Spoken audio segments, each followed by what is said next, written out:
Hello friends, welcome to our study channel wifi to tech. आज हम polity के कुछ महत्वपूर्ण प्रश्न को आप लोगों के लिए लाए हूँ। तो चलिए बिना देर किए वीडियो को स्टार्ट करते हैं और वीडियो को पूरा अंत तक जरूर देखें। पहला क्वेश्चन है, भारतीय संविधान द्वारा दिए गए निम्नलिखित मौलिक अधिकारों के कारण गैर अनुदान अल्पसंख्यक संस्थानों को RTI अधिनियम के दायरे के बाहर रखा गया। तो किस अनुच्छेद के तहत रखा गया है? तो इसका राइट आंसर होगा अनुच्छेद 30A, ऑप्शन नंबर डी इसका राइट आंसर होगा। संविधान के अनुच्छेद 30A के अनुसार अल्पसंख्यकों को अपनी शिक्षाएं संस्थान खोलने का अधिकार प्राप्त है। नेक्स्ट क्वेश्चन है, भारतीय संविधान का अनुच्छेद 20 एक महत्वपूर्ण मौलिक अधिकार है क्योंकि यह अपराधों के लिए दृढ़ विश्वास संबंधों की सुरक्षा प्रदान करता है। अनुच्छेद 20 के तहत अपराध के आरोपी व्यक्ति को कौन सी सुरक्षा प्रदान नहीं की गई है? तो ये सवाल बहुत ही इंपॉर्टेंट हो जाता है और आने वाले बहुत से एग्जाम में पूछा जाने की संभावना है और पहले भी बहुत सारे एग्जाम में पूछा जा चुका है। तो इसीलिए देखते चलिए, अनुच्छेद 20 संबंधित है।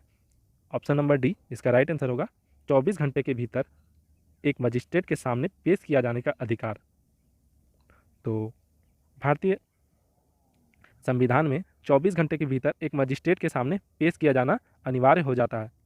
24 घंटे के भीतर पेश होने का अधिकार अनुच्छेद 22 के तहत मनमाने ढंग से गिरफ्तार और रोकथाम के खिलाफ एक सुरक्षा भी है, शामिल है। नेक्स्ट क्वेश्चन है,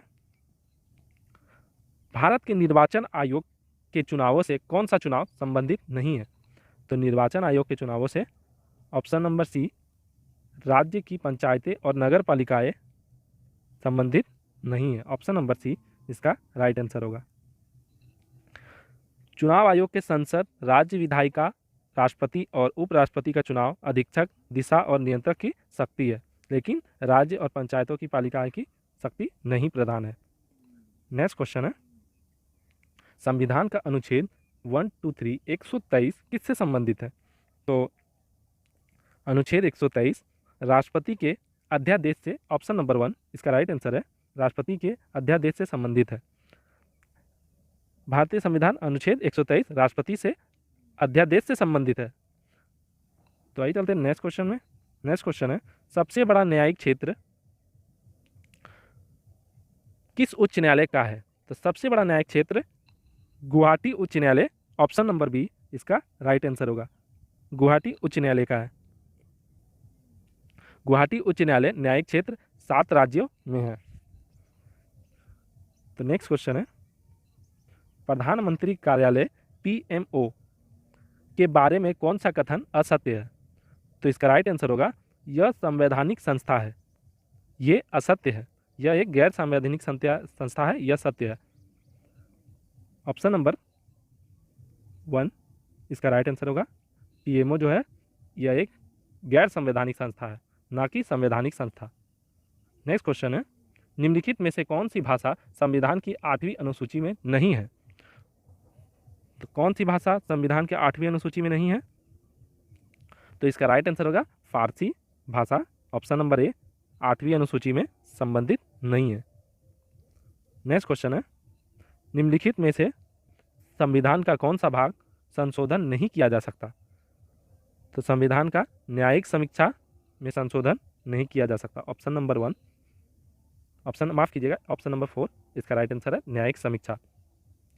नेक्स्ट क्वेश्चन है, भारतीय संविधान में संशोधन का प्रस्ताव किस देश के संविधान से लिया गया है? तो संशोधन का प्रस्ताव दक्षिण अफ्रीका के संविधान से लिया गया है। ऑप्शन नंबर बी इसका राइट आंसर होगा। नेक्स्ट क्वेश्चन है, भारतीय संसद में कौन कौन होते हैं? तो भारतीय संसद में लोकसभा, राज्यसभा और राष्ट्रपति, ऑप्शन नंबर डी इसका राइट आंसर होगा, लोकसभा, राज्यसभा और राष्ट्रपति होते हैं। लोकसभा, राज्यसभा और राष्ट्रपति मिलकर भारतीय संसद बनती है। नेक्स्ट क्वेश्चन है, निम्नलिखित में संविधान का कौन सा भाग संशोधित नहीं किया जा सकता? तो इसका राइट आंसर होगा न्यायिक समीक्षा, न्यायिक समीक्षा, ऑप्शन नंबर डी इसका राइट आंसर होगा। नेक्स्ट क्वेश्चन है, भारतीय संविधान में संशोधन का प्रस्ताव किस देश के संविधान से लिया गया है? तो भारतीय संविधान में संशोधन का प्रस्ताव दक्षिण अफ्रीका के संविधान से लिया गया है। ऑप्शन नंबर बी इसका राइट आंसर होगा।